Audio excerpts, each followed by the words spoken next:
mbeere mwenna mumpuliriza bulungi. Yes, mugamba kikansoke ndabe kuba mu comments eno neeri tulabe kiki ekigenda maaso.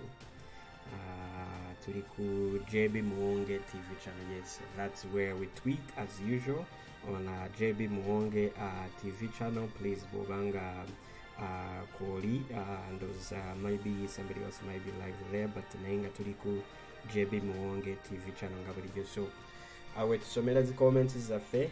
That is where we do our session for tweeting buli kimu kyonna. Bannaaye Jamie nga watuuse dda. Jamie watuuse dda era nkulengera. Admin watuuse dda. N'abalala mwenna gye muli please tugire tutandike maaso. Ndowooza Jafari Makanga naye ali live. So it might be confusion on there naye nga kiri steady nga bulijjo. So abali ku pages ez'enjawulo mwenna muveeyo mujje ku JB Muwonge TV channel. That is where we do our tweeting. So admin mubanga watuuse please take your link tugire tugende maaso. Take your link abatweetinga tutweetinge. Abali ku pages ez'enjawulo please mujje tugende tugire tutweetingire ku JB Muwonge TV channel. Let me get the bali kimu kyonna wano tutandike, and then we go through our program today nga bulijjo. 1 second maloterezaako wano. Yes, admin watu said that, so I can just pin the link, but na ngo tuuse mangu manyi gwasookedde kutuuka ku gundi wano. Anyways, abalala muliwa tuli ku JB Muwonge TV channel. Yes, and olwaleero tujja kubanga tuli ku topic is about how to verify information, verifying the information in terms of yes Aisha Ntanga yes nkulengedde naawe otuuse nga bulijjo. N'abalala yonna gye muli please mugire tutandike tugende maaso n'omulimu gwaffe ogwa bulijjo. We're going to be just looking at mainly about verifying information. Kyekyo tujja kubanga tuliko. Yes, mumwe nkulengedde. Wa alaikum salaam wa rahmatullahi wa barakatuh. Grace yes nkulengedde. Yes, Margaret Award yes, hello everyone. Abali ku pages ez'enjawulo please tuli ku comment tusoma ezo ku JB Muwonge TV channel because that's where we do our tweeting. Angel yes nkulengedde watuuse dda. Yes, webali nnyo okubeerako nga bulijjo. N'abalala mwenna eyo gye muli mugire muveeyo tugire tutandike emirimu gyaffe nga bulijjo. Yes, mwenna tugire tugende maaso. Nawe Sharon yes nkulengedde naawe watuuse dda. Namwe mwenna abali eyo mu Kamoli mwenna mugire mujje mutwegatteko ku JB Muwonge TV channel. That is where we are going to be tweeting from. Kiki tujja kubanga tufocusing kona olwaleero. We're going to be focused on how to verify information. When we mean by verifying information is whatever information that you get. When information here nagiofuna dina yes nkulengedde naawe tuuse nti when information hiyo nagiofuna in terms of like tugamenti amawulire biki how can you verify it? Tujja making sure nti at least we teach you each and every tip on how to know how to find out the right information. And also how actually ndoze kiringa gundo okubera FBI nti tujja bayigiriza how to become like FBI. Yes, Derek webali nnyo okubeerako. Njagala bajjukiza tuli live in every place now. Tuli live ku YouTube.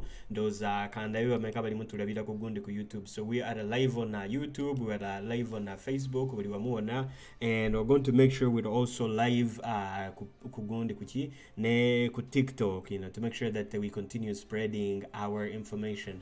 I know we still have few people watching us on YouTube.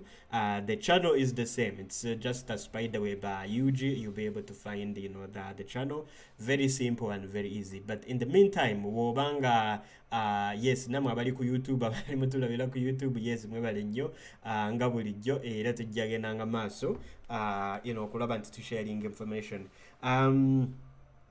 YouTube link eriko just ononyereza gundi channel like Spiderweb Uganda jabila it's the first channel you see it on YouTube kweri ekyali mpya, so it's really very simple. Yes, wa alaikum salaam wa rahmatullahi wa barakatuh judge. Yes, ngabulijjo naye kye twategedde twalabe gundi mulimo gundi social media tandise okubeera nga gundi ngeri nga ngekuzeeki ngeri quiet nnyo kikyabana Uganda mwawedde amaanyi oba kubanga gye mukoma n'okugwamu amaanyi ba NRM gye bakoma okuwamba bali mu kuwamba buli koona because it's not mujja kitegeera. Yes, nkimanyi nti si kyangu okubanga tuli mu struggle okuva Monday mpaka ku Sunday, but tulina ogezaako agawala tulina okugezaako. Of course nkimanyi nti abasinga badde nga si nti buli abeera ku social media abeera nga alina bingi byakola, basinga just babeerakawo nga bakuba kerere. So naye n'ekyo kikola kyongezaamu amaanyi aba NRM, because ba NRM bwe balaba nti abali mu struggle mutandisa okugwamu amaanyi, aba NRM lwe bajja, era kati saawa zino osanga oli mu kusanga bangi abagunda badde nga bali mu struggle ng'ate bali mu kwetalatala gunda ebyekisirusiru. Yes, it's quality over quantity, naye nga twatandisa okulaba nga bangi abali mu struggle nti mwabivuddeko mutandisa okwetalatala mu bigunda ebitalina mugaso obeerako ebyekisirusiru. Kati ebyo byokka bye biri mu kumala mugunda amaanyi ne struggle, kubanga tisaawo zino bwe munaakeera nga tewali yadde ekitambula ku gundi ku social media temubangako omulala gwe munenya okiraba wamba JB Muwongo ogamba ki bwe munaakeera ku makya ne musanga nga gundi nga struggle nga just batininya bagisigaddemu, oba nga ensi yammwe nga mwenna nga mwafa obwavu nga mukoze eki temubangako gwe munenya, because it's you own responsibility okumaking sure nti kyokola olina osigaza ng'ozuukusa bannayuganda.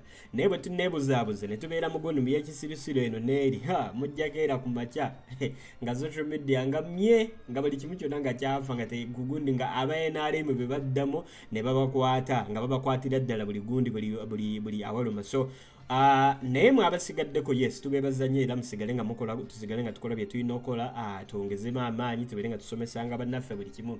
So kiki kye tuliko olwaleero? Today we are going to be going through tools that you can use in order to verify information. Making sure nti gwasigaddeko oba gwalina byalina okuyigga nti making sure nti you know how to always verify the information that is given to you. I think nga ndowooza bye oba kikyekyereza kye mbadde nga njagala okuvalingako. I think that's all. Era ngenda kujjukira, I'm going to remember it at some point when as we go. So in order for you to verify information, actually, why are we even trying to teach Ugandans to be verifying and authenticating information? Ekisooka okubuzaabuzibwa kwafuuse kunene, kati saawa zino kyandibadde nti Uganda. It's the name on YouTube is the same thing. It's a Spiderweb Uganda. Like just you type in hashtag Spiderweb Uganda, you're going to see it. It's the same channel as on YouTube. So abali mukubuza erinnya kugundi ku YouTube, it's the same thing. So simanyi ku lwaki olaba nanti bino byonna kambabulira amazima mwabali mutuwuliriza kati temulowooza nti byakusaaga.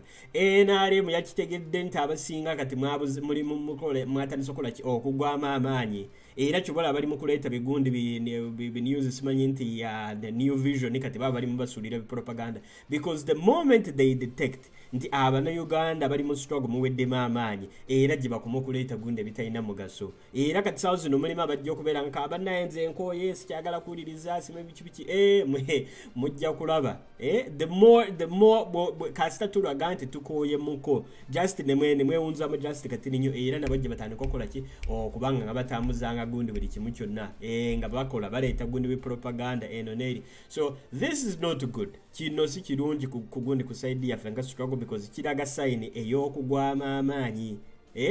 Kankiddemo, this goes to demonstrate the sign of us nga tukendeddemu ku gundi ku maanyi. Ne bwe tugezaako ne tugamba nti tuboycotting kino, yes, mulimu abali mu okusaba nti tuboycott. No, you do not need to even boycott it. You need Ugandans to have a clear focus. Yes, we can boycott it. Sichibi, we can boycott gundi buli kimu kyonna, but the best way, the best tool is focusing on the things that do matter. Yes, you can boycott it by yourself. Naye boycotting nga bannayuganda balala 1000 tebakyabifaako, tebakyalina mu struggle, bijja kuba nga tebikyalina mugaso. So ffe kennyini ffe abalina okuyigiriza bannaffe okulaba nga tusigala nga tuli focused ku gundi mu gundi mu ffe ebyenjawulo, okitegeera, because either way, whether we like it or not, tujja kwetaaga. We are going to need each and every Uganda n'okulaba nga tuvaayo okulwanirira Uganda mu ngeri gundi ez'enjawulo. So please, to making sure nti we are staying stable, nga tusigale nga tugize of course nkimanyi kati abasigaddewo nga bali mugundi nga bali mukulwanirira mu struggle kiba kikulaga nti bo bali ku gundi ku ekya quality not quantity bo tebafaako ye quality where do they get the right information okulaba nga batambuza struggle okulaba ntusigala nga tuinforminga bannaffe nga tuyigiriza bannaffe so and that's why we are here. Yes, Sebagala, yes, Nkulengedde Hassani, yes, mwena mwebali nnyo okubeerako. So today we are going to be focused on, on things like, the tools. Biki by'olina okozesa okulaba nga osigala ng'oli informed, in order for you to remain informed or to actually authenticate information. So when nzijja wano ne nkugamba, if I come here and I tell you, what is a good example I can give you? Okay, for example, I just come here and I tell you, Uganda is like in America. Okitegeera nti Uganda eri mu America. Bw'obanga tokitegeera, if you do not understand as somebody who's not as informed, you need to ask yourself, okay, how can I actually confirm that is very true? Is Uganda in America? Okay, who do I go to verify this information? What kind of tools do I trust? Ngabwe kenyini biki bye weesiga nga si just kukiririzaamu ngamba gwe kenyini biki kiki weesiga kisobola okulaga nti that information is actually true. It's a Spiderweb UG, no, Spiderweb UG or Spiderweb Uganda. You see it. It's on YouTube. Just type it in hashtag Spiderweb Uganda. It will take you directly to the YouTube channel Spiderweb Uganda. Yes. Ndaba already kulika abali mutulabirako eyo kugundi ku YouTube. Yes, mwena mwebali nnyo abali mutulabira ku YouTube. Ate ka video kali kiriya ku YouTube simanyi ku lwaki. Ndaba ka video ku YouTube kali kiriya nnyo. Anyways, tugende maaso. So, yes, kulika abali mutulabirako eyo kugundi ku YouTube mwebale nnyo namwe abali kugundi ku pages ez'enjawulo mwebale nnyo okubeerako abagala okomentinga please mujja wano ku JB Muwonge TV channel. That is where we are reading the comments as we go forward with our work. So anyways, let's get back to our actually no ngasinerabira. Yes, ngasinerabira. We did a revision for our program. Yes, nzijukidde. We did a revision for our programs or making sure that we are going to be covering week number okubera nga tukaveringanga week number mugundi mwendo struggle. So we did a revision to our program. So kankulage kiki tuliko moving forward. Spiderweb programs are on a weekly basis. Nti buli lunaku programs ze tujja kubanga tulwaninga tuyinawo okuva ku Monday. Either with hashtag or with no hashtag tokifaako, just type in like a Spiderweb Uganda, it's going to okuleta buli kimu kyonna. Yes, muzukulu yes, mwebali nnyo mwenna muzukulu wangu ko yes nkulengedde. So anyways, so with our Spiderweb program tujja kubanga tuli focused ku bintu gundi on 5 points. We have like 5 points that tujja kubanga tufocusinganga ko buli lunaku. Buli week. And these programs, it's a part of the programs that we have been running this long okutandika guno mwaka or making sure that we improve many things like in this struggle. So tutandike naki with on Mondays. Mondays we're going to be focusing on the Constitution of Uganda. These programs are going to be running between 6 p.m. and 8 p.m. Buli lunaku nayenga on Monday and Fridays tulina Twitter space. So Twitter space we're going to be meeting after our program, and that's going to always be like around 9:30 until midnight simanyi ne ku Lwokutaano. And ku Lwokubiri tujja kubanga tufocusinganga ku gundi ku awareness, how to use social media effectively. Ekyokuyigiriza Bannayuganda okulaba nga tukozesanga social media mu butuufu, si bino ebyokwetalaatala nga tumisusinga gundi social media and by end of the day ne weesanga tetuyina kye tukoze tetuyina kye tuyize. So we need to make sure that we focus on things like how to use social media effectively. And then ku Lwokusatu, of course, lwe lunaku olwaliro lwe tuliko ebyokulaba nga tweyigirizanga. We are going to be learning on how to verify and authenticating information. making sure nti tweyigiriza verifying and authenticating information gye tufuna. Si bino tetukyalimu abino ebyagunda ebyapakupaku simanyi nti eno n'eri nedda ebyo twabivaako dda tuli babuufu. We no longer want to be like simanyi nti okubanga batulimbalimba eno n'eri nedda. We need to teach Ugandans to make sure you know what you always need to do in terms of like learning and teaching yourself. Then kulokuna of course okimanyi nti tukyalina mugundi. Of course ekya unity nze sijja balimba okusinzirira ku kiriwo. We do not have much of tribalism issues okujjako mulimu abali mugezaako kubireeta mugundi bino ebya tribalism. So kulokuna tujja kubanga tufocusinganga engeri ki gye tusobola kubanga tupromotinganga unity okusigala nga tukolaganira awamu. Tujja wano ne tutuula ne tuteesa abakuba amasimu ne mukuba amasimu abakola ki ne tuteesa ku nsonga ez'okwegatta awamu ekitegeera kulokuna.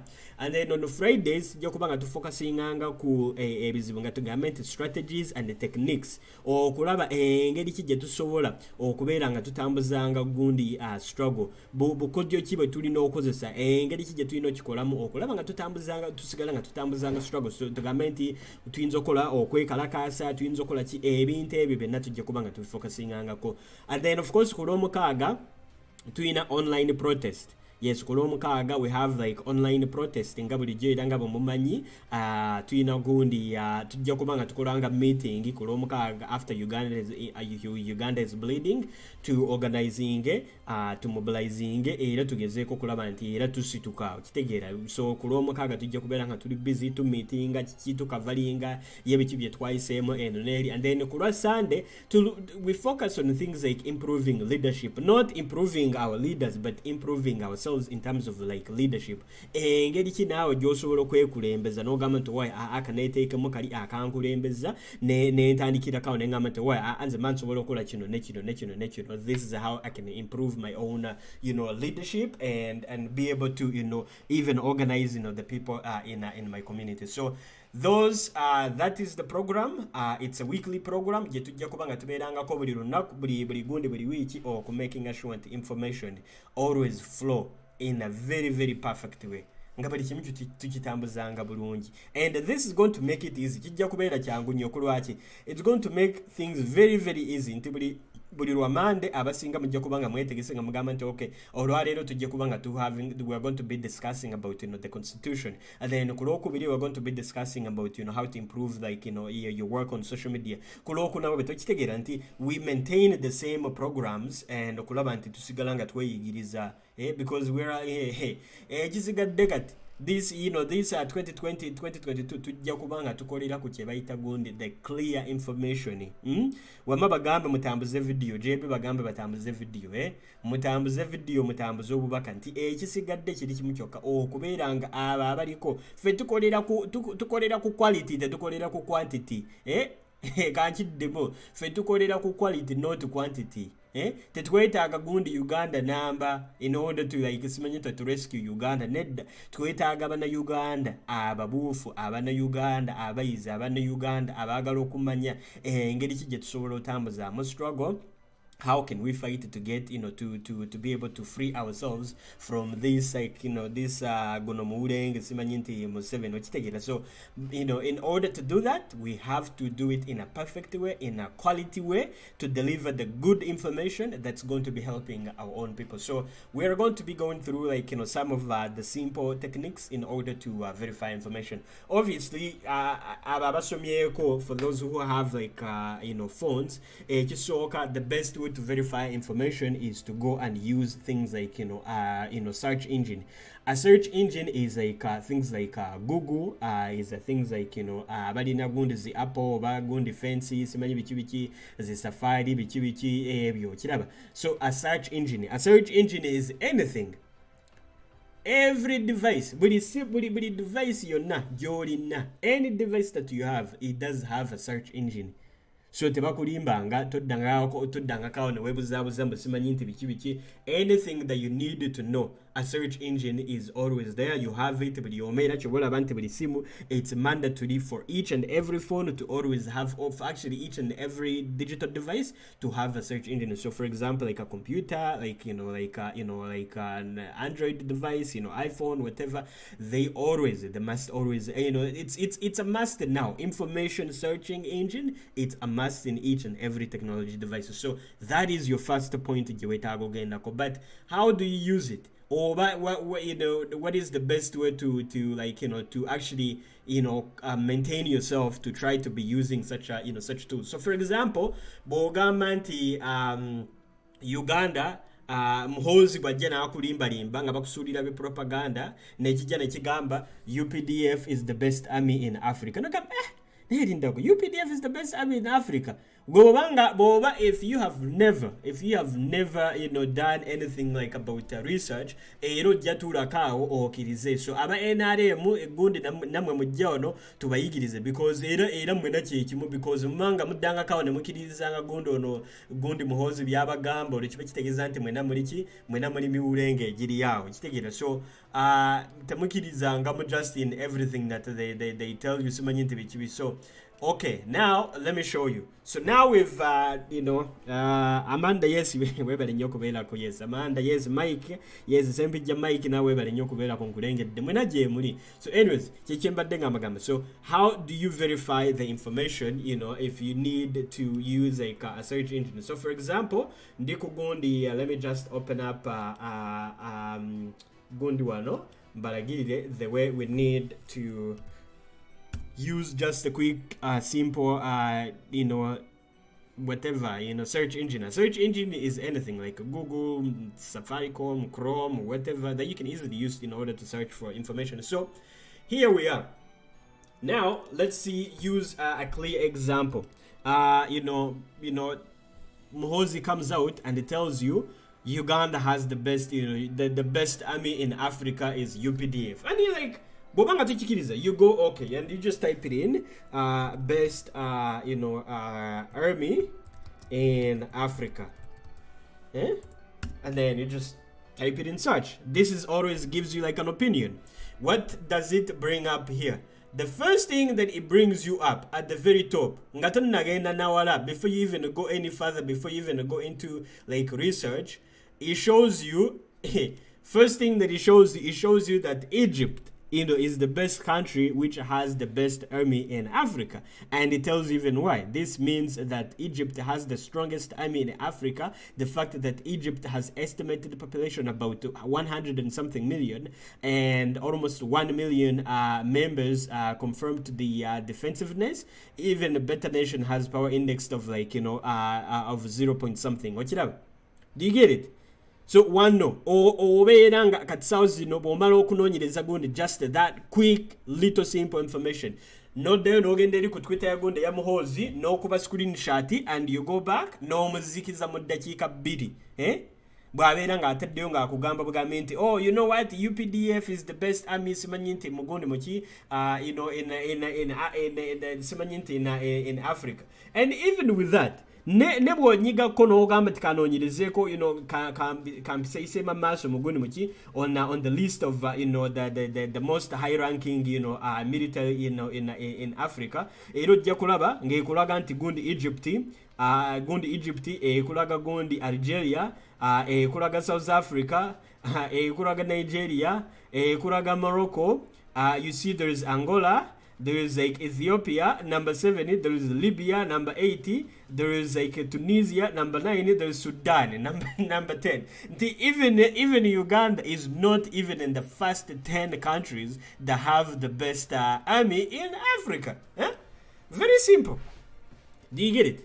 So now you are not relying on information that somebody has just given it to you. This is based on research. This is based on actually on the people who go and use index, by a global indexing, for research purposes. Never ranking gundi ANC. So this is not just based on like opinion. No, this is based on indexes, by the military strength and their capabilities. Gunde okulwana kwabwe biki byasubola okola. So we'll even that even in the top 10 Uganda is not even there. UPDF is not even there. Then omulenge nga gunde nga muhozi.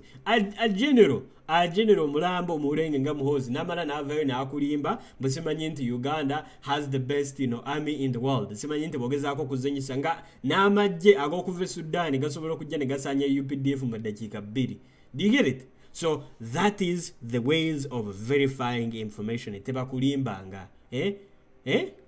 Omanyi ekizibu kye tulina gonde waffe mugundi mu baddugavu. We do not want to verify information. Twagala kulimbibwa. Okitegeera nti twagala nnyo okulimbibwa just bajje batukube gundi simanyi nti ebiwaani ebitalina mugaso naffe tukikirize tuddekawo tugambe nti okay badda ekituufu Uganda simanyi nti yekyasinze gundi kati aba NRM be baddakawo ne basiriwalira eyo ne bakikiriza naye nga ffe ababuufu we who are wanting to teach ourselves we cannot be accepting this kind of ways of okulaba nga bakola ki nga batubuzaabuzanga okitegeera. So right now you have learned how to quickly verify information. Nanti kyekyo abane Uganda mulina akatengo kulwokuba nti babateeka mu misinformation. They use misleading information namwe ne mukikiriza bwe bajja ne babagamba musimanyi nti Uganda has the best army simanyi nti biki namwe ne muddakawo ne mukikiriza ne bagamba nti obana ekituufu Uganda nedda. Okiraba? Do you get it? So that is how you must always find ways to to verify the information. So a search engine is not the only place where you can actually verify information. Also still it's the best tool you can use to verify information. Nayenga mulimo bingi byoberanga olinokola. So for example tugambe nti economy wise in Uganda economy gundi simanyi nti Mathias Kasajja simanyi nti kasujja simanyi kakoze eki. He always comes on a national TV. Ngatulimba bulimbi musimanyi nti the economy in Uganda is simanyi nti is moving up. The economy in Uganda is not moving up. He has never even moved up at all. Can't you demo? Economy in Uganda is always going down. If you want to prove it, let us search for the index. The index or the inflation. Sichecho abatamanyi inflation is the abatamanyi inflation bana musoke muyige gondo because the situation we are in the inflating okay, let me give you a good example. Olaba mugati bana bakola gundi emigati abakola omugati bwamala okunyiga gundi the gundi chiba gitaki whatever bwamala oginyiga bulungi omugati boguteeka mugundi mu oven gobeera nga just nga kiri flat nga bolaba gunde no simu just kabira nga kali flat nga bokalaba bwe kati nga katini nnyo naye kulwokuba nti bawataddemu gundi ya baking powder biki ebyo omugati gumala ne gu inflatinga okitegeera ne kifuuka kinene nga kyokana kibatadde mu gundi mu oven. It's just something that's very very small. Kyekimu n'erindazi nti bw'oteekamu erindazi okasala busozi nga katini nnyo n'okateekamu naye by the time he finishes cooking n'osanga ekyo kigaati nga kyakuze. That is inflation. So inflation when we speak it's inflating. Inflating can also be yes, now you can be the class monitor. Inflating is expanding. It's expanding. And for example, tugamenti ng'omupiira gw'emmotoka oba ogw'eggaali bw'obanga if you want to of course bagufuna ekituli it does deflate is it means the air it loses the air and then it begins nekakola ki nekaddayo mu buto. And then inflating bw'okwata gundi the pump n'otandika n'opumpinga bwe bati oba oli mu inflatinga. So the economy in Uganda it's facing inflation. Inflation simply means the price of anything is expanding. Do you get it? The price of gundi price y'omugati eri mu kwambuka waggulu naye ng'omugati gusigala nga gwego okitegeera nti gula omugati gwe waguze jjo nga gwenkana bwe guti n'ogugula 2,000 era enkya ogenda gugula 3,000 naye ng'omugaati nga gundi nga sente nga zaakoze ki nga zeeyongedde naye ng'omugaati gwasigadde nga guli size yeeyo okitegere. So that is inflation. So in Uganda we're facing a very very high inflation economically. So mwe abali mu byokusaaga nga mulowooza musimanyi nti tebinkwatako mujja kulaba ekigenda batuukako because now first the fuel mulabye gundi the price of fuel has gone up by almost like over 60 something %. Yeeyongedde nti bw'obanga obadde ogulanga fuel 3,000 kati 1,000 eri ku 6,7,8,9 umutwalo gumu kitegere. That is inflating, meaning the price is going up. But how do you verify it? Nti oli bwajja kati nganze nyinza okujja wano naye kugamba okay the economy in Uganda the inflation is like is going up. So what do? You go back and nokinonyereza ko naye nogamba ne kinga sadi kyayogeddeko kituufu ano gamba anedda nina ka search engine kange nenkole kikange ne binonyerezeko. So you go and you type in Uganda inflation. Actually let me put it here so mtamuloza msimanyi nti gonde simanyi nti ne mukola ki and then you just to put like a 2022 olabe. I think there's like so kolabe mwe abaloza msimanyi nti the economy of Uganda is not inflating. So ko tunulire look at the index. We are in 2022 Do you get it? Here in 2019 we were at a 2.something %, 2.3%. Mu 2020 netudda kugundi ku 2.7%. 2021 nekendeera muko because of like the COVID and recoveries and stuff and nothing was really even like moving up anyways. And then now we are in 2022. We are 5.1. This is almost like an increase of of an average of 2 point something, actually multiplying what the average it's because average has been like 2 point something 2 point. Now we are in 2022. This I have not even gone any further. Just type in the inflation, the Uganda inflation 2022 kuletera gundi average. Automatically just in 2022 inflation in Uganda it has gone up to 5.1. So that's just like a simple way of verifying information. What does that mean? What does inflation mean like when you look at this number? The highest inflation Uganda has ever had. Let me tell you another trick about inflation. Whenever you see inflation going up randomly, let me go back. Whenever you see inflation going up randomly, just like that, Ngomanya, the government is not doing it too well. You know why? Let me show you the inflation in 1985 Uganda. I think we have it. Let me show you inflation in Uganda 1986. There was a government in Ngaboni yakakola ki. Let me show you the inflation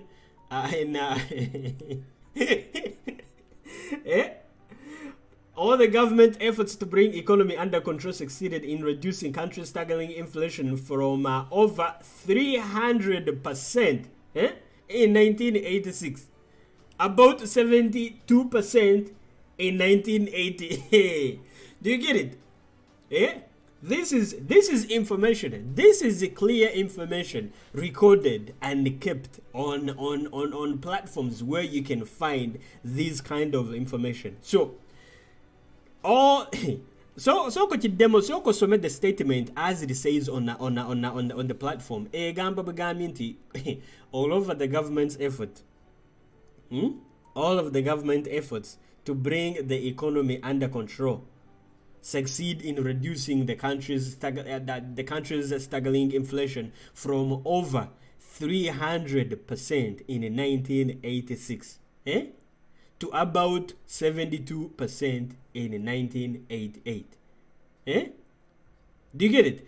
Where does it mean like like 300% oba abatamanyi gundo okusoma? Kitegeza nti kyogula nti kyali kyekubisamo gundo emirundi n'emirundi nga sente tezikyali na mugaso nti omutwalo mulamba nga gugula ekibiriti Actually n'ekibiriti ng'oyinza kiri mitwalo ng'esatu.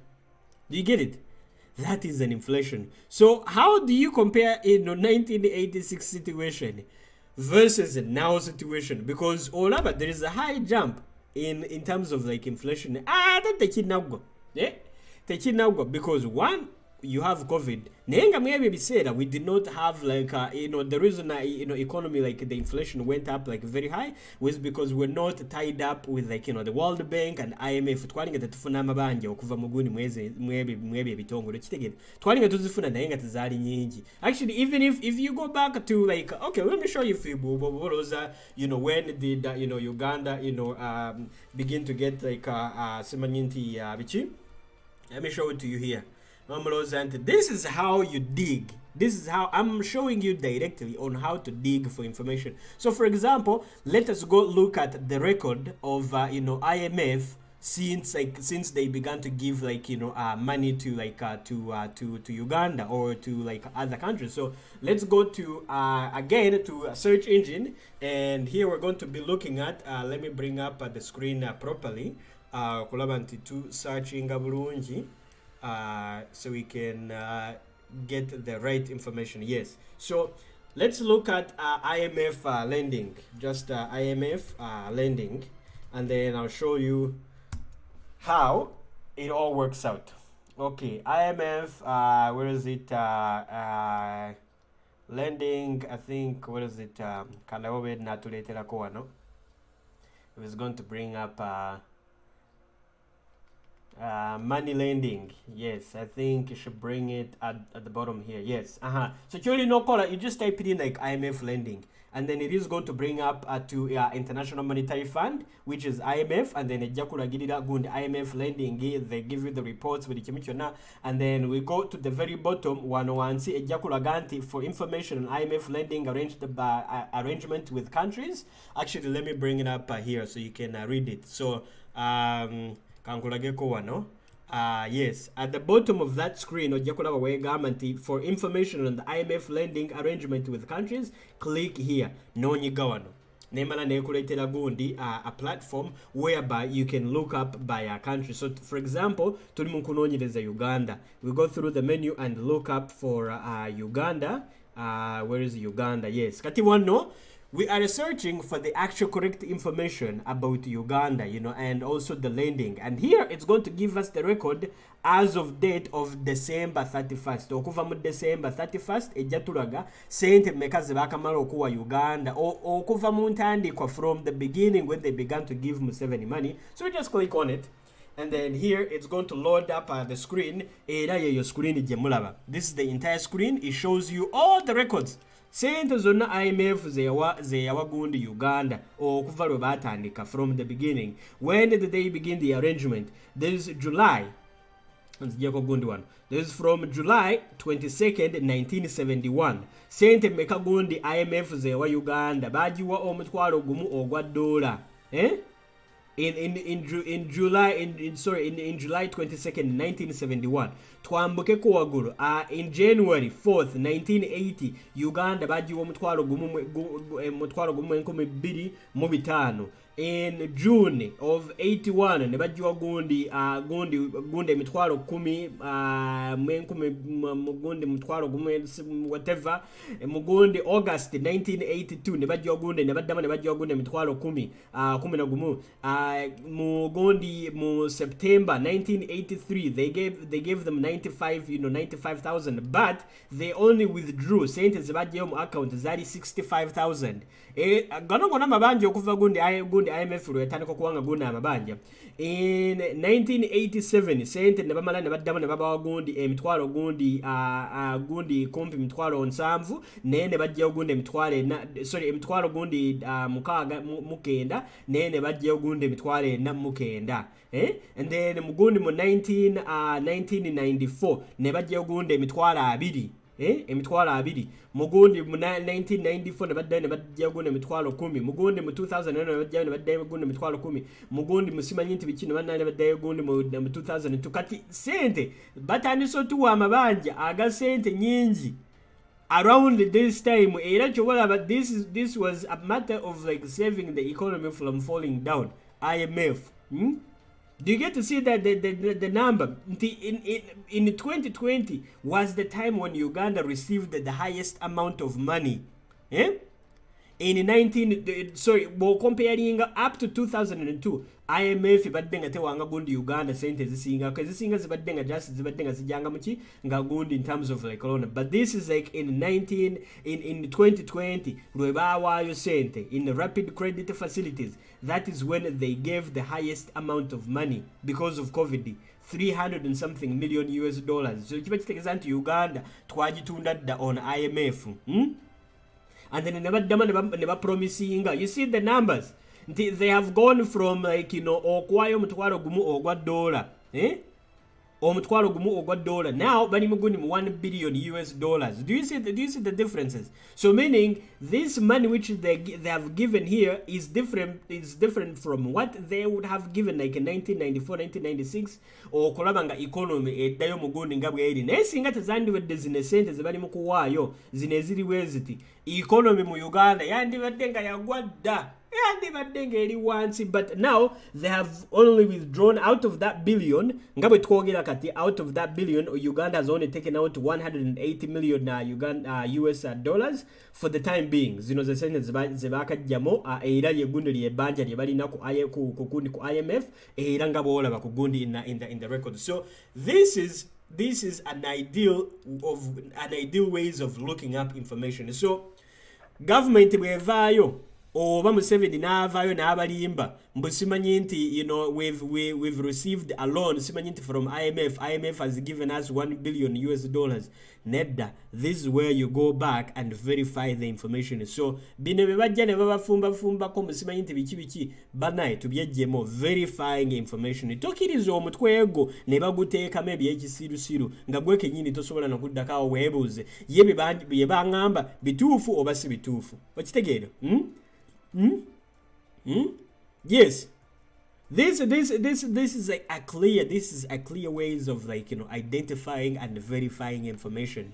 Kyekyo ekizibu kye tulina mu Uganda nti feke nyini tetumanyi na kumanya how can we actually be looking up the information. So oli bwajja kyakuwadde gwe naye n'oba okamye n'okkiriza bukirizi n'otambulirako awo and you just go with it n'olowooza musimanyi nti you are also informed. Nedda, you are not informed, you are the most misinformed. Bw'oba ng'okkiriza information ebikugudde mu mutwe naawe n'otambulirako awo, you are the most misinformed person kubanga totambulira ku information gwe kennyini you know, that you yourself have been able to verify. So you need to always be verifying it, and then once you verify it, even if somebody comes tomorrow na kulimba era encho jakero gamete nedda nze ebyo sinabikiriza mpaka nga nze nkoze eki ngamazo bye okola ki obyenoonyerezaako. So fuba nnyo okulaba nga you verify the information. Do not accept anything that somebody just comes and tells you. Tokkiriza oli bwajja n'akulimbalimba n'akufumbafumba nti naawe nomala n'okola ki n'ogula ebyo information tebikola. So the number one thing that you need to be using in order to verify the information is using a search engine. A search engine, mwena mulina amasimu abampuliriza kati temungamba musimanyi temulina search engine. You go on your phone and you look up something like either Google or it's just going to be like, you know, it usually, if it doesn't have a name, it usually says like search engine. Naye ng'ojja kusanga kuliko Google, ogisanga kuliko simanyi nti ya internet, kujja kubanga kuliko kyonna ky'okozesa okulaba ng'onoonyereza information ku Google. So you just type it in and you can type it in any information. The search engine is usually like the best way to verify. Of course, si buli kimu kyonna ky'ojja okulaba ku gundi ku internet, it is true. Naye it gives you an idea. It gives you somewhere, you know, somehow, you know, like, you know, a comparison between like different information in order for you not to be misinformed. Naye bwe munaatuulako gwe noonyerezaako buli kimu kyonna. If you think it's a lie, okay, katukole ku gundi ekiri simple. Let's do something very, very simple. As you're watching, so let's do something like maybe about you know, tugamenti or kunonyereza kugona nti you know, who is ye Katikiro Gunda, who Katikiro is it the spokesperson of Uganda Kingdom or Katikiro? Anyways, can't you know, let me see. Let's go back. We have gone from IMF. You know, the spokesperson. for Buganda Kingdom. Let's see what is going to bring up. Yes, the active 19 Katichiro, the title. Margaret Margaret, Katichiro of Buganda. Sorry, no, collected a good linya on Waguru, and then it brings up like other information. You see? Do you get it? So actually, I just typed in like, who's the spokesperson, for Buganda. What does it bring you up here? You cannot find as much of that information. The spokesperson for Buganda Kingdom, you just typed in you wanted to know about the Buganda Kingdom. And you're like, anyways, if I need to know about the Buganda Kingdom, where do I begin? I begin, of course, with the king himself. Who's the king of Buganda Kingdom? It brings up the information. But who is the spokesperson of Buganda Kingdom? No, what does it bring you? It brings you up Charles Peter Mayiga. And then Kugamba years active 1996 up to now, known for culture matters. Title Katichiro of Buganda. Spouse Margaret Mayiga created information. So with this very very simple method, simple method. Nga wasoma ko oluzungu. Nomala no ngama musimanyi nti oli musiru tomanyi kunonyereza information. Do you get it? So how can you tell me ngagwe muna Uganda? Such a simple tool that you have in your own hands. Ekintu kyolina mu ngalo zo mugundi mu ngalo zo ate nomala n'ogamba musimanyi nti tomanyi kunonyereza information. Very simple. Kiva kugwe the way you actually find out that information. Kisinzirira ku bwongo obwo. Are you determined to find information? Are you dedicated to actually teach yourself? Mulima bajjanga wano mulimo ne kati 1000 abatulaba ku gundi wano ku live nga bakyebuuza how do I do how do I tweet, how to kola ki, or how do I even install Twitter? Now you have a search engine. So the best thing you need to plant in your head is that issue of knowing where to find the information. What way do you know kujja information? Totula butuzi gundi ne gundi mbusimanyi ntakuletere gundi information. Even if you want to know the international news, at the international level, Uganda bagira babate. How do they see Uganda at an international level? Go on the same search news. You just go on the same search news. Google. The majority, of course, like mostly it's like on Google. Yes, so we say, okay, we needed to find out about what is going on in Uganda at the moment. What is what's going on in Uganda. Netaka kumanya chekigenda maso mu Uganda olwalero at an international level. International, how does it see Uganda? Ngojjekaga mawulire golaba mugundi muki ewaka. So anyways, I go back to the same search engine and simply type it in news. Just type it in or actually let me just use tugamente Google News. Tulabe kikijjo tuletera. Google News, and then normally no take ko gundi no nyiga ko wano. Of course, jakuletera gundi ya Google News, and then at the very top, wano kugundi ku Google News in the search engine eyo jola bakawo gundi wano wagulu.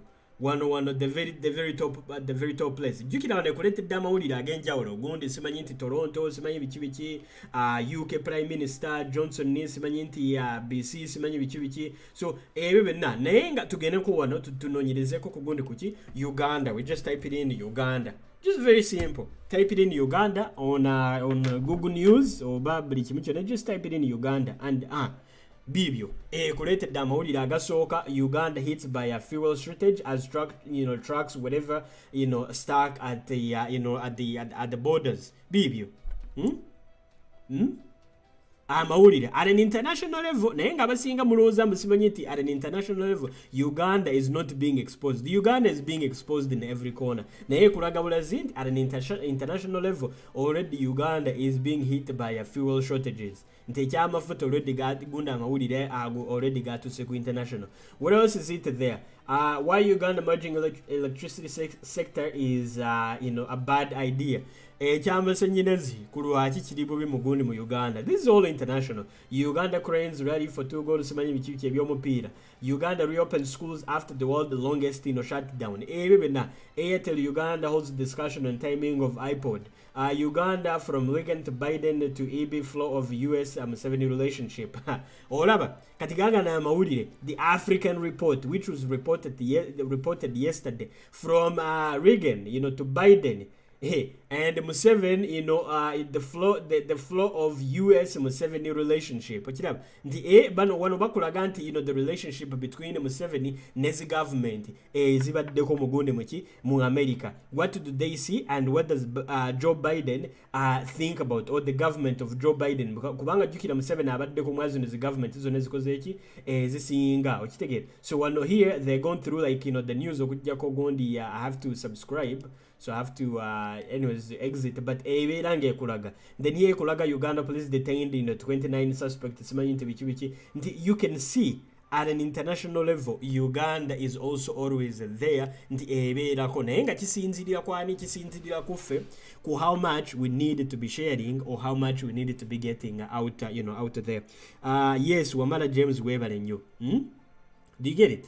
So bino byonna. This is very, very important to tag or making sure. And if we are going to be fighting through this struggle, we need to be finding ways to verify the information. We need to be finding ways to authenticate information. Tuleke okulimbibwanga abatubuzabuza baleko tubuzabuzanga mubuke. We have almost 100 and something Ugandans. Kati gwebuze bwetubanga tuyina mu abana Uganda bali wana abawerako nga mumaze okuyiga olwalero nga mwize nemanya nti okay bwe mfunanga gundi kyemfuni ekyo ekikwatagana ne ku Uganda, I need to always go and verify that information. Ekitegere ekyo kiba kyamakulu nnyo. It's very, very, very important. Ekitegere So ebyo byonna byetulina okweyigiriza. We need to make sure that we teach ourselves on making sure that we always find ways to verify each and every information. Yes. Yes, bata webale nnyo. Yes, webale nnyo. Tekubanga abana Uganda mweno nzijjanga mbagamba wakire ekirungi nti ebya propaganda twabisuula dda. Ebya propaganda kati tebikyaliwo abasinga mwabukadde bya propaganda. Naye mugire muberenga mukoloki mberenga mweyigirizanga okumakinga sure nti mu verifying information. Otherwise you're going to wake up nze ndajjanga mbagamba wano nti abasinga mujja kwesanga mwakutuse emitima amagulu gamenyeka simayinte mwafa gundi pressure mwakolaki kulw'obusiru bwammwe okukiriza buli kimu kyonna kye bakuleetedde bakuwadde amagumba bakugamba nti nyama naawe olya gakumenya gunda amannyo ng'ogamba simanyi nti nabadde nga ndimukulya ennyama naye nga simanyi nti magumba. Okitegeera ebintu ebyo bijja basiruwaza mujja kitegeera. So that is very important. Verifying information is something that each and every Ugandan must always try to do. Mbeere nga mukolanga gunda ekintu ekyo okiraba, verifying information. So search engine is always the best way to always verify information. Nti buli kyonoonyerezaako mujjukira mu kaseera nga tuli mukola ki mugundi musaga ya gunde eyalumbuye nga tunoonyereza gundi buli kimu kyonna ekyatuyamba. It was mostly about the search engine. Abasinga mulima bajja wano neera ne kati let me give you the best story about the power of search engine. Abasinga mwali wano nga mugamba banaye omusajja yagoberera ennyonyi. Abasinga mumanyi ku musajja yagoberera ennyonyi. Do you remember that? Mujjukira ekyo era ne kati nkimanyi nti abasinga mwenna kyekyo kye munzijjukirako kyokka nti omusajja yagoberera ennyonyi. But how do you think I was able to follow the flight? How do you think I was able to follow the flight? Let me show you. Very simple. Twali awo nga tutudde nga mwena simanyi nti muli mukulekaana simanyi nti bamukutte simanyi biki simanyi nti gologolo wale nga muli mugundi muvolongoto wammwe nenzijja nengamba nedda bagambye bugambi nti okay bali mugundi bamuleeta mu nnyonyi eya Turkish airline yemuleeta nti they have bought an airline the Turkish airline. Nengamba okay, Turkish airline, very simple. How do I verify the Turkish airline? You just go okay Turkish airline, you just go on there and you type it in. It's going to bring you Turkish airline.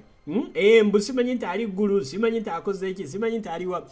Okay, now you've gone to Turkish airline And for ababa booking anga gundi tickets zenyonyi, you know the best way to I mean, like, you know how to to do what, to book a flight. So you pretend like you're booking a flight, which again, you are booking for a flight, or you are checking for a flight, or and then you just type it in. For example, let me see, I'm booking a flight from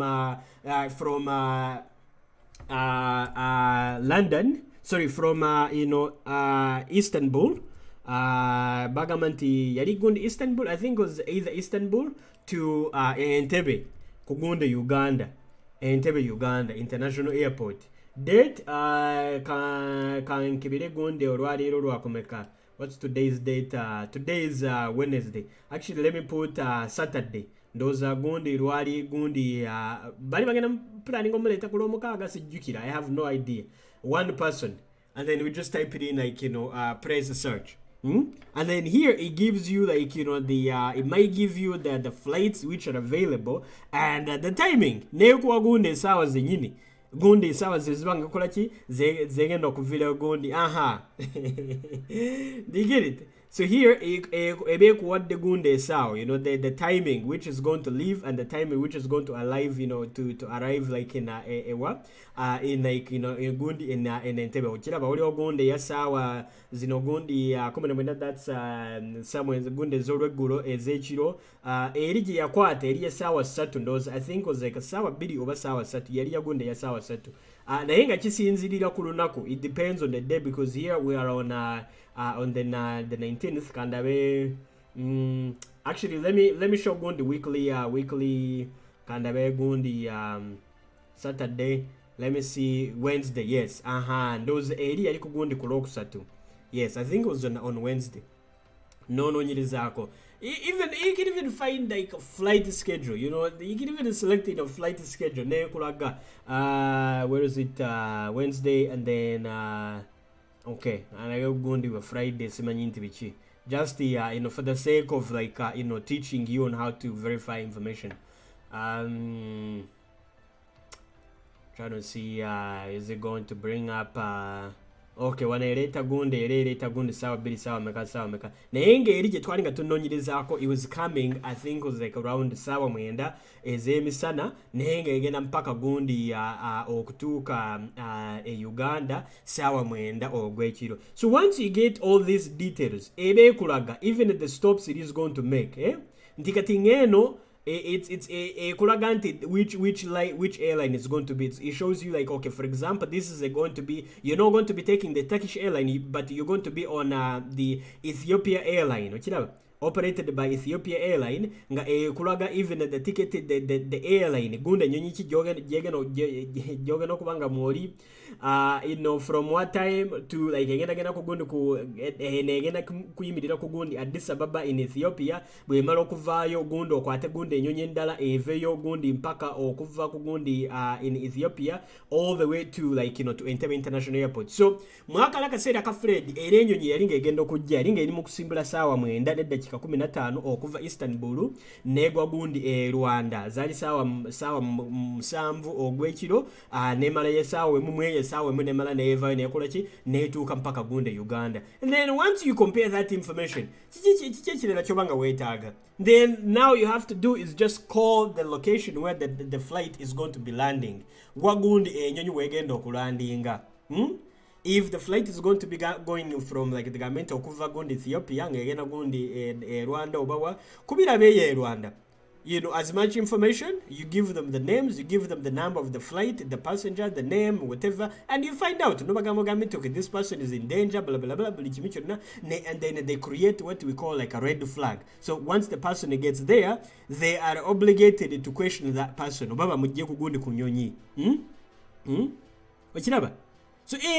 but this can only be done through, like, just a simple search engine. nti abannayuganda mwena singa mwali nga mukimanyi nga muli babuufu era olunaku tebandizzekaawo ne babalimbalimba ne babakuba gunde byekisirusiru naye ku lw'okuba nti ekyokwenoonyereza information mwabisuula dda mu gasasiro muli eyo babalimba simanyi nti state house nawulidde Museveni yagambye nebadde simanyi nti gundi yatudde mu meeting ne Museveni ne bateesa ne bagamba omanyi gundi ne gundi nedda ebyo byonna bibeera bistori bifumbe bannaye tuli bakulu tetuli baana bato muleke okuwulirizanga ebisitori ebifumbe ebyo gundi babiyita gundi mutuula butuuzi ku kyoto simanyi si kyoto nga gundi nga ki bagundi baganda ffe gundi bapatricia ngamba ekyoto olaba gundi biri bistori byetwatuulangakawo nga bokyo nga nemuteekako gundi you create fire nga bajjajja baffe ne batugamba nga bannaye baana baffe mumanyi gundi bajjajja ebyo okitegeera it's no longer about real information. Just bifumbe, bifumbe. You need to be fed with the information that is actually true. Not the information is simanyinti gundi, simanyinti bamutemi okugulu, simanyinti Fred ari guru, simanyinti gunda akoze kibanna. Ebyo binagwadde bannayuganda. So we need oguno omwaka twetaaga ku making sure that we verify our own information. We do not lack information. We just lack the ability to look for that information. Ochiraba? No, Uganda, nami Uganda, information jeri mu Uganda. We have information. What we don't have, abana Uganda, mweke nyini mwabatagala okuvayo, mweyigirize, mwesomese. Ochiraba, mweweyo good information. Naye nga mwagala tuula butuuzi, even when it's something you need to learn, go tuula butuuzi olinde bakubulire gundi simanyi nti biki gundi bi story. The real information does not come in a form of a story. Okitegeera? The real information comes in a form of education. Ndi nga bakuyigiriza nga bagamba nti okekiri bwekiti osobola okola kino you go and do this, you use this tool nti naawe kenyini n'okola ki ne weenoonyerezaako n'okakasa n'ogamba bannaye nze nzikakasizza okiraba? So that's all you needed to do. Ebyo weetaaga okukola. Naye bino simanyi nti neetale no, you find yourself eri, simanyi nti obuzaabuzibwa, simanyi nti okola ki. Bannaye mujja kugwa eddalu, nze nsiba nga mbagamba era abasinga olwedde mwagwa n'eddalu. So please, tuberenga to making sure that we are learning on how to be finding our own information, on how to be teaching ourselves in terms of informing ourselves. Yes, Spiderweb and nawe nkulengedde otuuzi. So it is very, very important of making sure that we inform ourselves. We need to be informing ourselves. We need to be verifying information. Kona atandika okubeera nga you inform yourself. Gyogenda okumanya naye munaye lindako naye bannaye onkubya akawaani onimba. Do you get it? Ate temukomangako wano nga mugamba musimanyi nti King Asadde otubuusa nnyo kubanga mujjako era ku makya nga mwena kennyini muli babuufu nga tewali yadde asobola okujjanga wano nga abalimbalimbanga. Yes, today olwaleero ndi happy. Of course nina okubeera nga happy buli kaseera. So kyamujjako era nga nobody is able to fool you, and you yourself you can easily be able to verify that information. Kijja kuvanga ku bwongo obwo. How much do you want to use your own brain? Fena tulina obwongo. We all have brain. Naye bwe tugaana ogikozesa, bwe tugaana okozesa gundi obwongo bwaffe mwe abamanyi temuddanga wano simanyi nti nga mublaminga gundi, simanyi nti nga mublaminga gundi. Nedda kivenga ku gundi ku bwongo bwamwe, the way you would like to be using your own brain in order to find out the information. Sikyo kibaganda bantu. So please make sure you are always on point in terms of teaching yourself, in terms of verifying information, in terms of anything. Sembatya Mike mwena balireti simayo majje oba mubadde mugundi oba mubadde mu byalo simayo gye mwabadde sikekyo mwe abamisinze gundi course y'olwaleero please mudde mukole ki wamasaala webali nnyo mwemaliriza ono I go back and sleep like a baby nga mulowooza mbu simanyi nti King Asadde limbalimba. Bwemaliriza ono I go back and sleep like a baby because whenever something is bothering me sooka nenkinoonyerizaako I go and find out as much as I can, and then once I do, once I verify it, once I have a clear understanding of what it is, nengamba okay wano nkitegedde nenvaayo nze nengenda nenkola kino neekolera ebyange. But the most important part of it is making sure that you use your own tools in order to find out information. You never know how much potential that you have in order to find out, you know, like to teach yourself. There is like so much information you can find. Eh? Ngokomyewo ku Facebook obadde eri kugundi ku YouTube. Eh? Yes, mwebale namwe abali mutulabira ku YouTube. Yes, mwebale nnyo. You know, ka YouTube kave kakyali mukula, but thank you guys. We need to make sure that we are always going to be sharing information in every places. Sikyecho. Yes, buli omu tumwetaaga. Yes, namwe abamisinze, please muddeyo you know, if you want to rewatch it, please go back and rewatch it again right from the beginning okulaba nga otegeera kiki tubaddeko olwaleero. Verifying information is very important, and this goes to everyone. Okuva eno waggulu mpaka eno wansi, kiva eno waggulu mpaka eno wansi, nti okuvako oyo ali mu kiyumba mpaka ku ba leaders baffe, because even our leaders some of them do not even know how to verify information. Balinda bulinzi nti nabo babakole ki, bababuulire kiki ekigenda maaso.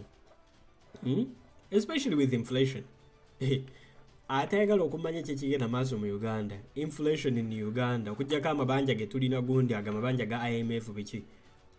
Inflation is going up like very rapidly in Uganda. Abagala ogenda maaso simanyi nti nakwesirioza, simanyi nti tabinkwatako.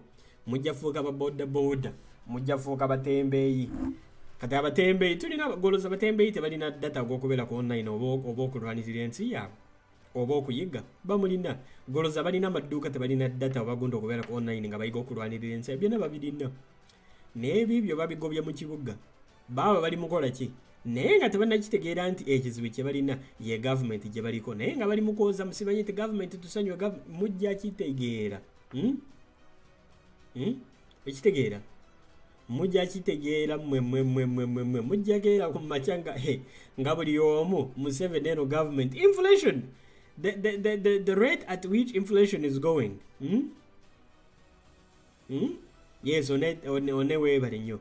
Yes, ebyo byonna kweyigiriza to teach each and everyone, making sure that we know what needs to be done. Otherwise, bwe muteyigiriza, bwe mubuukabuuka nga simanyi temubuuka eno mubuuka eri, mujja kuyiga. You will understand in what is going to happen. Anyways, abatweetinga mwebale nnyo. Mbadde nga mbeerabiddeko nga ndi mu kusomesa, naye nga mwena abatweetinga, please tugire tugende maaso. As I finish the course olwaleero, tujja kuyisaamu amaaso k'ono gundi ono omukyala omupya gwe baatuleetedde owa gundi owaki owa EU Parliament. Yes, EU Parliament baleese gundi president omulala. Asumani mbaddeko, mbadde nga mbeerangako buli kaseera naye obaddewa. Kwendinga bulijjo mwabadde nga babuze, simanyi oba mwabulirawa obula just katirinya abannayuganda mwena ne mubula nammwe. Anyways, the president of EU, simanyi oba ye gundi yani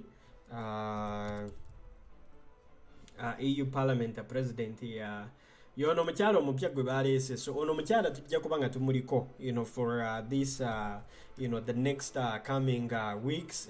Tujja kuba nga tumuli busy because she is the new president, EU Parliament president. Kubanga olwo omusajja eyaliwo bambi yakafa, oyo gundi David eyali president recently. Yes, David yakafa juzi. So they have you know, she is like the replacement, Roberto something, Roberta Mazzola. No, like I don't know, maybe she's Italian. I think she's Italian, yeah. Roberta, simanyi nti Roberta Mazzola. Roberta Mazzola. Okay, let me see if I can she can yes, Roberta Mazzola, the EU Parliament president. Yes, yoyo omukyala kambaleetereko wano ku screen. Ono omukyala tujja kuba nga tumuli busy akikirize akigaane. We are going to be busy on this woman, Roberta Mazzola. She is like the new EU Parliament president, and we are going to be going personal. Ono tujja mu making sure to keeping busy with the struggle going on in Uganda. her name is Roberta Machola. Simanyi nti Machola, simanyi nti Bichola, simanyi nti bikoze eki yamanyi naye nga tujja kuba nga tumuli busy in terms of like demanding for for accountability from Uganda. And the EU Parliament is separate from like other entities. A petition can be filed there, or sobola kuyita muguni mu European External Action Service. So mulimo bingi engeri gye tuba tusobola bateeka kuninga. So ono mukyala tujja kuba nga tumuli busy. Jukira eno account gyali mukozesa, it's a transferable account, meaning yali president bwamala okuvaako bakyusa bukyusi gunda erinnya. They just put Roberto Machola oli yabaddeko n'akola ki n'avaako, and then ne bateekako gunda ekifaananyi kye. I don't think they put as much okujjako gundi ebifaananyi ebirala of course ng'ali eno n'eri mu meetings ez'enjawulo, naye nga tujja kuba nga tumuli busy okulaba nga we ask for accountability. Ekirala yeyo gundi the European Union EU External Action Service, gye tujja okuba nga tuli busy making sure nti tuddayo okuba nga tusubmitting nga information. So Ugandans, we need to be active. Tesobola birekera gundi omulimu just omuntu omu yeeko kuba nga akolanga gundi gino emirimu gyonna. This system mugijjukira eya European Union External Action Service. Woli noteeka gundi that information, oba osobola bakubira essimu enamba yiyo bagiteekako. The headquarter is in Brussels in Belgium. But the best part, you can file all that information in here. Osobola oteekamu buli kimu kyonna byoyagala, buli kimu kyonna kyoyagala osobola kiteekamu wano in order to get that the service the information to them. Wano they reply back to you directly. Kobeerani era nakibagambako kobeerani. If you go here and file that information at the European Union External Action Service, they go and they reply back to you. Ochiraba, they reply back to you without a question, without a doubt.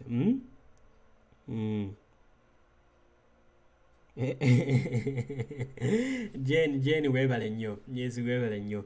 Yes, so bana bangambe nti ziweze era naye mbadde nga ngenda kumaliriza mu dakiika 2. So anyways, mbadde nga nkyabagamba we're going to be awakening our work nga bulijjo okulaba nti tuwataakinga EU ne bandi bonna mugundi mu bifo gundi ebyenjawulo. So please sharpening your emails, your writing skills, buli kimu kyonna tuddayo, and we're going to be protesting for our comrades in prison okulaba nga tubalemerako gundi bana ba European Union in order to release the information. So nze kineetaaga nakibagambako nti okununula Uganda teweetaaga bana Uganda 15,000, simanyi nti omutwalo, simanyi nti million, simanyi biki. Nedda weetaaga bana Uganda batini nyonna bana Uganda 1,000 naye nga bategeera nga balina amagezi. If few of us, if we can come online netuwamba social media eno neeri, we just need like a team of a few people. Abasigaddemu abamanyi. Quantity does not mean like it also it's simanyi nti biki. Nedda, quality is what is needed. Nti quality kanjiddemu, quality is more important than quantity. So Uganda abatini nnyo ababuufu abamanyi ekyokola mama nsobola oteeka government ya Uganda kuninga, already twagiteeka kuninga nga bulijjo, kubanga bw'otunuulira ba bloggers abali ku mulamwa batini nnyo naye nga babuzaabuza Uganda mpaka nayo neekola ki neetuula wansi negamba waayi kiganye. So we need qualities not quantities. So twetaaga okumakinga nga sure nti namwe abali mu tiimu zaffe nze kambagambe era nze nsiiba nga mbagamba buli lwenkeera nsiimuula kubanga nze wendaba nga muli ng'oli useless nga simanyi nti nga nkuleka agabalayi nze nga nkuleka sikwetaaga temundeetako mbu simanyi nti ne bw'obeera gwani oba ng'oli gwani bwe ntandika okulaba nga weetala simanyi nti obuzibuzi ng'oyo nga muleka, because in most cases bw'oba oyagala okulwanirira ensi yo gwe kenyini ojja kwesigaza ng'oli straight ng'omanye ekyokola, naye bwe weebuzaabuza mu simanyi nti weesuula eno weetala simanyi nti okola ki ng'oyo ng'oleka, because that means like that person ajja kuba ng'akusumbuwanga kubanga ojja kuba nga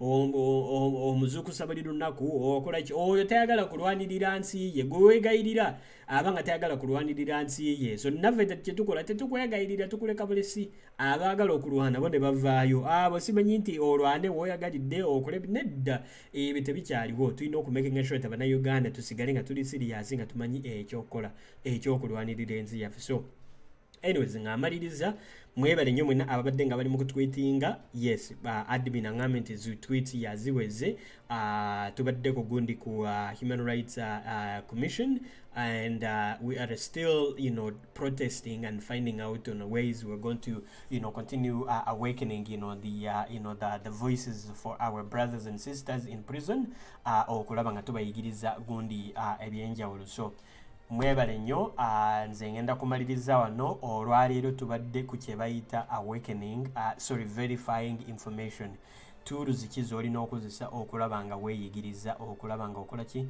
nga oyiga eno neeri to verify information so mwebale nnyo nze ngenda kumalirizaako wano nga bulijjo tujja kwasaganya oluvannyuma maybe sometimes tomorrow and according to our schedule mwena abakimisinze for those who missed the olwaleero I've put up that information about the Spiderweb weekly schedule and weekly schedule gye tulina so olwaleero tubadde lwakusatu so we were working on tools to verify and authenticate information so biki bye tulina okuyiga ngaffe okulaba nga tusigala nga tweyigiriza oku authenticating information to get the right information of course kulwa Monday is the constitution of Uganda to understand what is behind the constitution of Uganda kulokubiri how to use social media effectively biki byolina okola ku social media kubanga mwe musigaleyo nga mwesiriwaza buli kaseera so we need to know how to use social media effectively okulaba nga tusigala nga tukola kinga tutekangayo information and then kulokuna how to work together to promote unity okusigala nga tukolaganira wamu nga biki bye tulina okola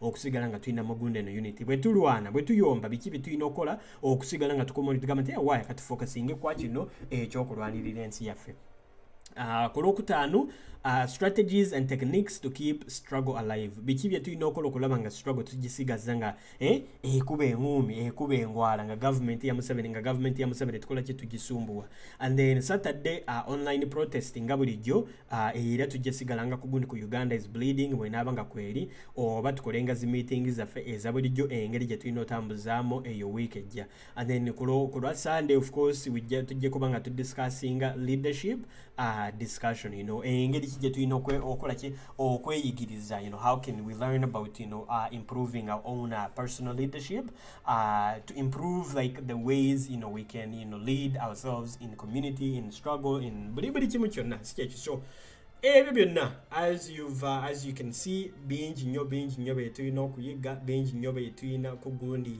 nga bulijjo but we shall try to make sure nti each and every Ugandan buli muna Uganda ina gyoli wenna nti oyizeeko gundi ki bingi wakiraba so ebyo byonna sikyekyo baluganda so nze kamalirizeeko wano namwe abali ku YouTube yes mwebali nnyo namwe abali ku TikTok tugenda kujja ku live tujja kubeera nga live buli wamu wonna mujja kikiriza so anyways thank you so much tujja kweraba oluvannyuma sikyekyo abooluganda assalamu alaikum warahmatullahi wabarakatuh